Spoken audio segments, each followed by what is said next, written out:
मन कहे धन्य तुझे ईश्वर, पावन नाम तेरा परमेश्वर। ना भूलूं उपकार मैं तेरे, करुणा है करुणेश्वर। कहे धन्य तुझे ईश्वर।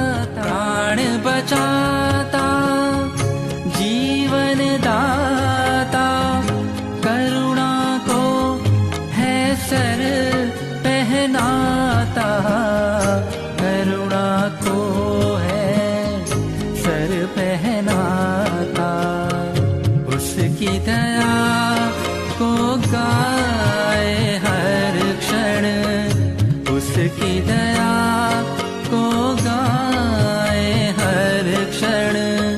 जब तक देह न होवे जर जर, मन कहे धन्य तुझे ईश्वर।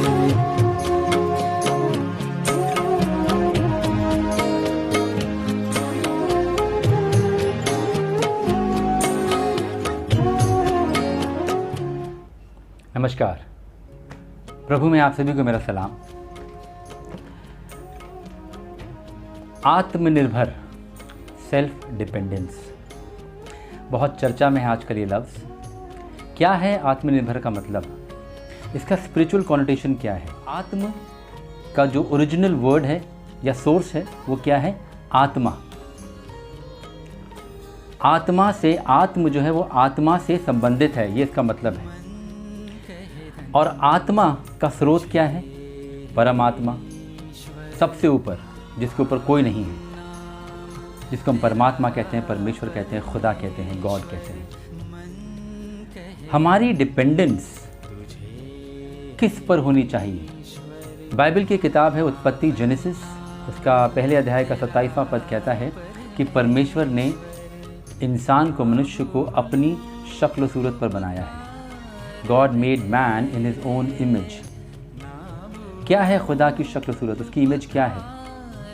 खुदा रूह है, परमेश्वर आत्मा है, गॉड इज स्पिरिट।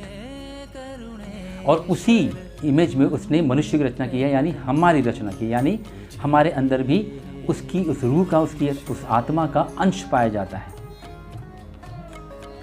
तो शरीर क्या है? शरीर वो पात्र है जिसके अंदर ये आत्मा वास करती है। Our body is that vessel in which spirit resides।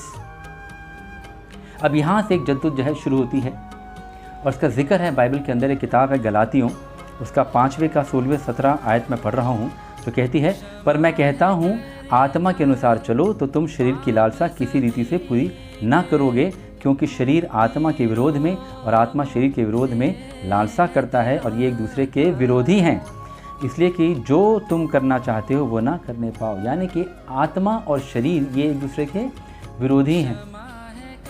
शरीर कुछ कहता है और दिल या आत्मा कुछ और कहती है, और इन दोनों का बैलेंस करना बड़ा मुश्किल हो जाता है कई बार, ज़्यादातर हम लोगों के लिए।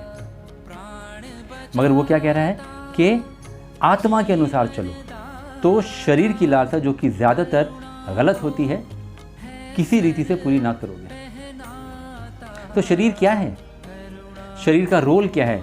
पढ़ते हैं, एक और किताब है पहला कुरिन्थियों, उसकी 3 की मैं फिर से 16 और 17वीं आयत पढ़ूंगा, जो कहती है, क्या तुम नहीं जानते कि तुम परमेश्वर का मंदिर हो और परमेश्वर का आत्मा तुम में वास करता है? Don't you know that your body is the temple of God. हमें जानना बहुत ज़रूरी है कि हमारा जो शरीर है उसमें परमेश्वर का आत्मा वास करता है, इसलिए ये क्या बन जाता है, परमेश्वर का मंदिर बन जाता है। और फिर क्या कहता है, यदि कोई परमेश्वर के मंदिर को नष्ट करेगा तो परमेश्वर उसे नष्ट करेगा, क्योंकि परमेश्वर का मंदिर पवित्र है और वो तुम हो। सबसे पहला काम हमें क्या करना है, हमें पवित्र बनना है, क्योंकि परमेश्वर पवित्र है और वो हमारे अंदर रहता है। अब हमारी निर्भरता किस पर होनी चाहिए, शरीर पर या आत्मा पर? क्या कह रहा है वो, जो कोई परमेश्वर के मंदिर को नष्ट करेगा तो परमेश्वर उसे नष्ट करेगा, यानी कि मेरी देखरेख करने के लिए परमेश्वर मौजूद है। मुझे क्यों चिंता, किस बात की चिंता है? God is there to look after me, to take care of me. तो मेरी जो निर्भरता है वो मेरी आत्मा या मेरे परमात्मा पर होना चाहिए। खुदा करे कि हम इस बारीक से फ़र्क को बहुत अच्छी तरह समझें और हमारी निर्भरता जो है वो हमारे परमेश्वर पर हो, जो कि हमें हर सिचुएशंस में, हर सर्कमस्टांसेस में हमारी देखभाल करता है, हमारी रक्षा करे कि हम इस बात को समझें और हमारी निर्भरता परमेश्वर पर हो। प्रभु यीशु मसीह में आमीन।